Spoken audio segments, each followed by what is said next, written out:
எல்லாருக்கும் வணக்கம். நிஜமாவே மகம்ங்கிற அந்த பேர் அவ்வளோ அழகாக இருக்குது. டெஃபினட்டாக இது வந்து ஒரு பெரிய சக்ஸஸ்ஃபுல்லாக போகும், உங்களுடைய பிளேஸ் அத்தனையும் சக்ஸஸ்ஃபுல்லாக போகும்ன்றது அந்த மகன்ற பேரே ரொம்ப அழகாக இருக்குது. First thing I would like to say that. இன்னொன்று, இங்கே வந்த உடனே நிஜமாவே பெருமாளை பார்க்குற மாதிரி இருக்குது. சாரை பார்த்த உடனே நீங்கள் சொன்ன ஒரு ஃபஸ்ட் அவருடைய இன்ட்ரடக்ஷனே really we felt as if we have directly seen the Perumal.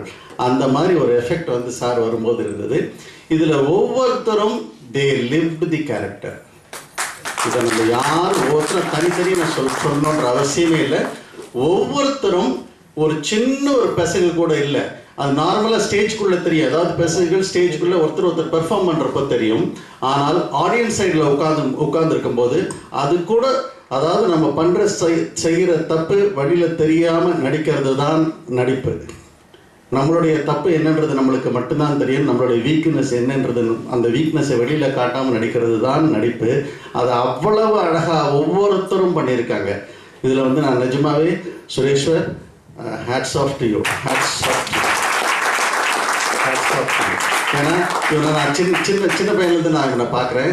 இது வந்து இன்றைக்கி இவங்க இவ்வளோ தூரம் இவனை பற்றி சொல்லும்போது, இவ்வளோ இவன் பண்ணியிருக்கானா அப்படின்னு நினைக்கும் போது நிஜமாகவே வந்து கண்ணில் தண்ணி வருது. அவ்வளோ அழகாக பண்ணியிருக்கேன். அண்டு மதுவை பொறுத்தவரை மெட்ராஸ் பாஷை நான் சத்தியமாக எதிர்பார்க்கல. நான் வந்து ஒரு ரிச்சாக ஒரு அந்த அளவுக்கு ஒரு இருக்கும், அந்த இங்கிலீஷ் நாலேஜ் அப்படி இப்படி இருக்கும் அவங்களுக்கு. இது வந்து லோக்கல் அழகாக இறங்கி வந்து எங்கேயுமே எந்த விதமான இதுவும் நம்ம கண்டுபிடிக்க முடியல. அந்த மாதிரி வந்து அந்த சொஃபிஸ்டிகேஷனே இல்லாமல், கொஞ்சம் கூட ஒரு சொஃபிஸ்டிகேஷன் இல்லாமல் அதை இறங்கி அந்த லோக்கலாக வந்து பண்ணுறதுங்கிறது வந்து நிஜமாவே hats off to you. And இதில் ஃபஸ்ட்டு ஸ்டேஜ் அப்படின்னு நீங்கள் சொன்னீங்க. இது 39th பிளேன் வேறு சொல்கிறீங்க. இந்த 39th பிளேயில் ஃபஸ்ட்டு ஸ்டேஜாக இவங்கெல்லாம் வந்து இப்போ தான் ரியலி ரொம்ப பிரமாதமாக இருக்குது. ஃபஸ்ட்டு ஸ்டேஜ் மாதிரி அவங்களுக்கு இல்லை. எல்லாருமே they are living the character. இன்னொரு விஷயம், நான் வரும்போது நான் சொன்னேன், நாங்கள் தண்ணீர் பிளே எல்லாம் பண்ணும்போது கொடவாசலில் வந்து இப்போ நான் உங்கள் அம்மாக்கிட்ட கூட நான் சொன்னேன், 7000 பேர் க்ரௌடு. 7000 பேர் க்ரௌடுனா என்ன இந்த ஸ்டேஜில் தெரியுன்றதை பாருங்கள். இந்த ஸ்டேஜில் இருக்கிறவங்க அந்த 7000 பேருக்கு புரிய வைக்கிற மாதிரி எங்களுடைய பெர்ஃபார்மன்ஸ் இருக்கணும். தட் இஸ் த ரீசன் அந்த 7000 பேர் க்ரௌட் அங்கே வந்தாங்க. அதுக்கு மேலே உள்ளே வர முடியாமல் வெளியில் போகிறாங்க.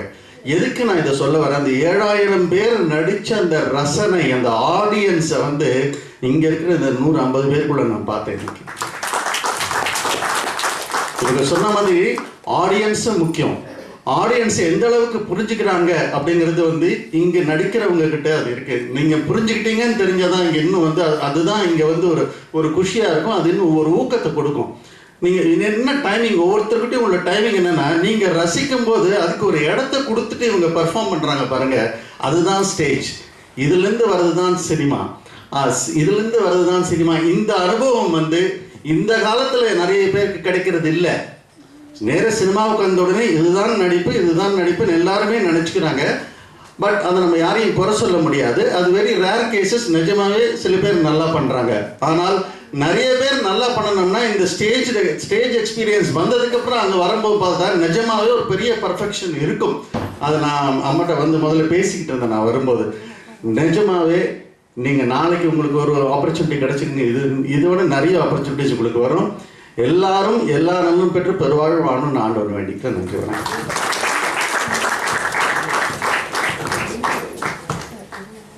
அனைவருக்கும் வணக்கம். நான் காசளவு நேசத்தில் நடிக்கும் பொழுது எல்லார்கிட்டையும் சொன்னேன், காசே தான் கடவுளடான்னு ஒரு படம் வந்தது அந்த காலத்தில்.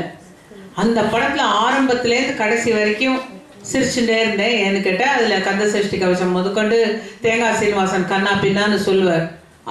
ஊனா என்ன எல்லாத்தையும் காட்டிங்கடா, என்னை விட்டுருங்கடா, நான் சாமியார் வேஷம் போட மாட்டேன்.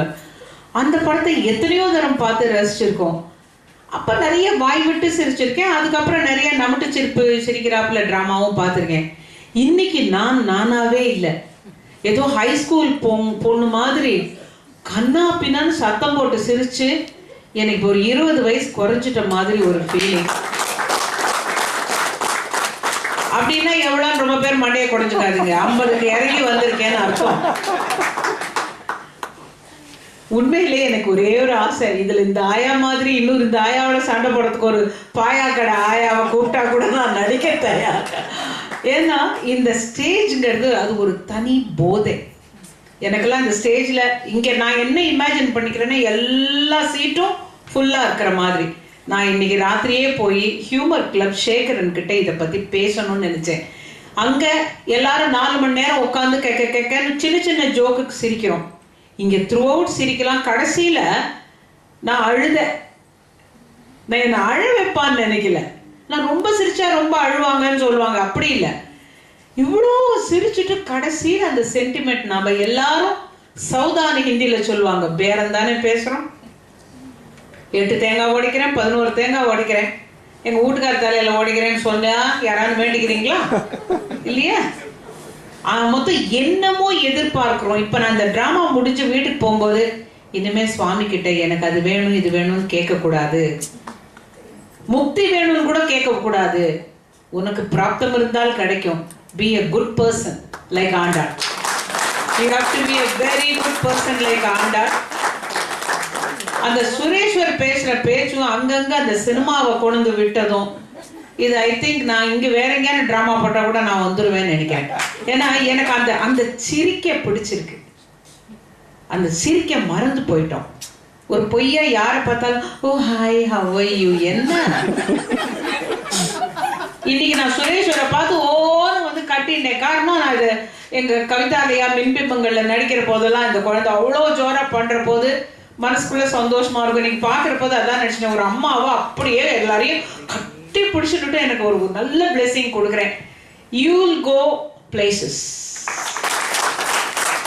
இதே ட்ராமாவை நீங்கள் அமெரிக்காவில் போய் போடுற போது என்னை நினச்சிக்கணும், இல்லாட்டா நான் கூடவே இருப்பேன். மது சொன்ன மாதிரி எல்லாருக்குமே ஒரு ரிக்வெஸ்ட், உங்களுடைய சார்ந்தவங்ககிட்ட ஒரு 10 பேர்கிட்ட சொல்லுங்க வந்து ஒரு பிளேயை பாருங்கன்னு டெய்லி ஒரு 10 பேருக்கு சொல்லுங்க போதும். டெஃபினட்டாக வந்து நம்மளுடைய கண்ட்ரி, நான் சொல்கிறது வந்து ஸ்மால் லெவலில் தான் இருக்க முடியும். ஆனால் நம்ம கண்ட்ரி வந்து நிறைய மெசேஜஸ் கிடைக்கும் ஃப்ரம் த பிளே. வந்து ஒவ்வொருத்தருக்கும் நிறைய மெசேஜஸ் கிடைக்கும். ஒரு இடத்துல சொல்கிறாங்க அரசியல்வாதி மேலே இருக்கான், பெருமாள் மேலே இருக்கான் அப்படிங்கிறது வந்து என்ன அழகாக வந்துட்டு அந்த ஒரு வார்த்தை. எஸ், அது எவ்வளோ அழகான ஒரு வார்த்தை, எவ்வளோ பெரிய மெசேஜ் இருக்குது அதில். ஸோ இந்த மாதிரி விஷயங்கள் ஒவ்வொருத்தருக்கும் ஒரு அவேர்னஸை கிரியேட் பண்ணுற இடம் ஸ்டேஜ் மட்டும்தான். அது வந்து நீங்கள் சொன்னீங்கன்னா அதை நான் சொல்கிறது உங்களுக்கு இன்னும் அப்புறமா தெரியும். அது நீங்கள் அந்த 10 பேருக்கு சொன்னதுக்கப்புறம் you will realise what you have டன்னுங்கிறது for the society. Thank you.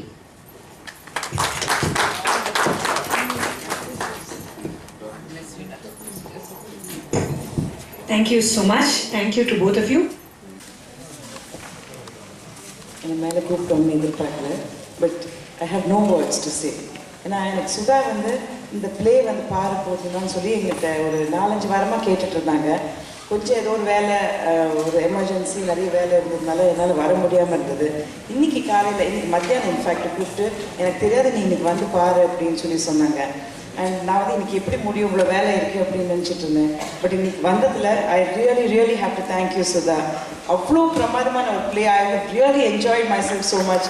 And எனக்கு இதில் என்னென்னா இவ்வளோ யங்ஸ்டர்ஸ் பிளேனா நம்மளுக்கு வந்து எப்போவுமே நிறைய கொஞ்சம் அடுத்த ஜென்ரேஷனில் தான் இருப்பாங்க அப்படின்னு நினச்சிட்டு இருக்கிற காலகட்டத்தில் வந்து இன்றைக்கி பார்த்தா there are so many youngsters and it's such a healthy trend. எனக்கு இந்த இன்னைக்கு வந்து பிளேயில் பார்த்தா இதில் ப்ரொடியூசர்லேருந்து டேரக்டர்லேருந்து எல்லாருமே சின்ன சின்ன பசங்களாக இருக்காங்க. So it's really wonderful. And இவங்க எல்லாருமே அவ்வளோ ஈஸியாக பெர்ஃபார்ம் பண்ணுறாங்க. எனக்கெல்லாம் வந்து நிஜமாக சொல்ல போனீங்கன்னா ஆக்ட்ரஸ் அதெல்லாம் சொன்னாங்க, ஒரு 2 லைனு ஒரு 4 லைன் சேர்ந்து கொடுத்துட்டா பயமாக இருக்கும், ஐயோ அடுத்த லைன் மறந்துடுவேனே அப்படின்னு சொல்லிட்டு ஒரு பயமாக இருக்கும், யாராவது ப்ராம்ப்ட் பண்ண மாட்டாங்களான்னு. இவ்வளோ சர்வசாதாரணமாக இவ்வளோ அழகாக தமிழ் பேசி, அதுவும் மெட்ராஸ் தமிழ் வந்து அவ்வளோ ஈஸியானது கிடையாது. அப்புறம் தூய தமிழில் அவங்க பேசுனாங்க, அதுவும் அவ்வளோ அழகாக இருந்தது. So really I have to appreciate each one of the artist who have perform today. அவ்வளோ அழகாக பண்ணாங்க, அவ்வளோ ஈஸியாக பண்ணாங்க. அண்ட் திஸ் பிளே, இந்த ஒரு 1.5 மணி நேரம் டைம் போனதே தெரியல. It was so much of humour and what is needed இன்னைக்கு நம்ம for this younger generation. I think you have to do something so that all the school children and everybody நம்மளுக்கு நம்ம ஒரு கடவுள் பக்தி இருக்கணும் அப்படின்னு நம்ம நினைக்கிறோம். அது வந்து கண்டிப்பாக it's not for greed or anything, you have to have the basic what do you say, or yeah, whatever. So you have ஒரு பக்தி இருக்குது. There is somebody above us who is looking for us அப்படின்னு நம்ம நினைக்கிறதுக்கு வந்து கண்டிப்பாக we have to bring in a lot of people, a lot of youngsters to come and watch this play. And I really wish that இவ்வளோ சீக்கிரமாக இப்போ தான் in fact ஒரு 2 weeks பேக் எங்கள் ஹஸ்பண்ட் வந்து பார்த்தார் இந்த பிளேயை. அண்ட் அவர் வந்து பார்த்துட்டு சொன்னார், மது வந்து இவ்வளோ அழகாக நடிக்கிறாப்புல எனக்கு தெரியாது, அந்த ட்ரூப்லேயே எல்லாருமே அவ்வளோ அழகாக நடித்தாங்க, I really enjoy the play, நீ உனக்கு டைம் கிடைக்கும்போது கண்டிப்பாக நீ போய் பாரு அப்படின்னாரு. I am so happy I have come here today. I wish them all the best and I hope that இந்த வருஷம் முடியறதுக்குள்ளே they should have finished their 100th or 200th play, 200th performance. I wish them all the best.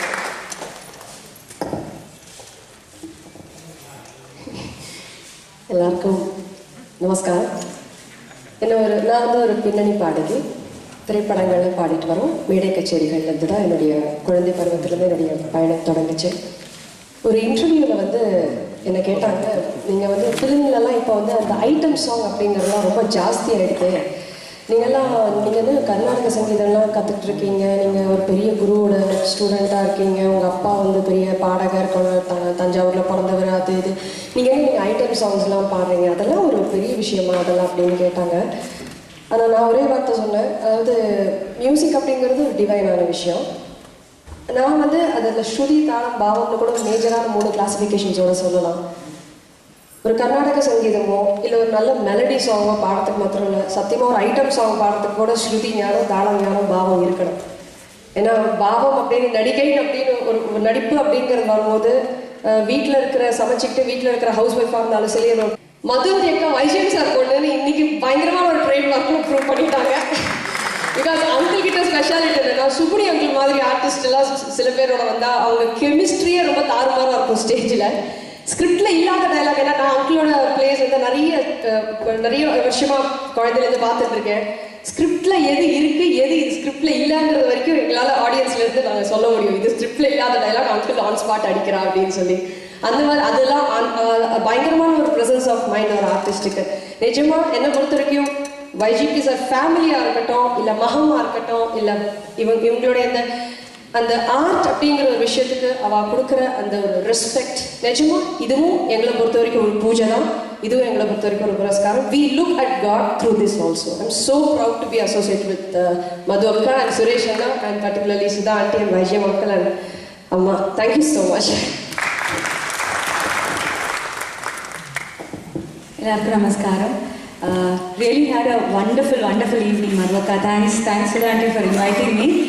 எங்கள் அம்மா வந்து இந்த play ஒரு 2-3 வாரம் முன்னாடி பார்த்துருக்கா. எங்கள் அம்மா ஒரே ஒரு விஷயம் தான் சொன்னா, ஃபஸ்ட்டு சீன் கூட மிஸ் பண்ணிடாத அப்படின்னா. நான் அதாவது லிட்ரலாக my father was on the edge of the seat, emergency drive பண்ணி நான் வள்ளுவர் கோட்டம்லேருந்து கண்ணாப்பினா தாறுமாறாக ஓட்டின்னு வந்திருக்கேன்.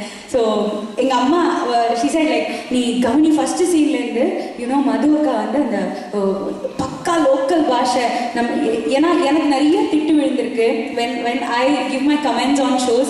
நீங்கள் ஆற்றுல போய் என்னன்னா ப்ராக்டிஸ் பண்ணுங்கிறது எனக்கு பை டிஃபால்ட்டாக வந்துடும். அந்த ப்ரோக்ராமிங்கை வந்து கரெக்டாக அட் பே வச்சுட்டு இந்த மாதிரி பேசுறது I really know how difficult, because I observe like basically நிறைய அப்சர்வ் பண்ணுறதுக்கு ரொம்ப பிடிக்கும். ஸோ ஸ்பான்டேனியஸாக நீங்கள் without any breaks we could literally feel the whole stage being on fire. So good, and எல்லா ஆர்டிஸ்ட்க்கும் என்னோட hearty congratulations. And I'm like really proud to be associated with Vaijyam Uncle, Sudha Aunty, Amma, and என் பையன் அதுக்கு ஒரு best எடுத்துக்காட்டு என்னன்னா, என் பையனுக்கு வந்து as you know he's in PSBB KK நகர். அவனுக்கு வந்து எப்போ அழகிரி சாமி சாலை போனாலும் ஸ்கூல் போகலையா அப்படின்பா. ஸோ அவ்வளோ தூரம் he's so much attached to the school. So அந்த ஒரு சின்ன விஷயத்துலேருந்து 4 வயசு குழந்தைக்கு அந்த ஒரு அட்டாச்மெண்ட் ஏற்படுற அந்த ஒரு விஷயத்துலேருந்து I think the whole family, big salute to all of you, and thanks for inviting me. Thank you.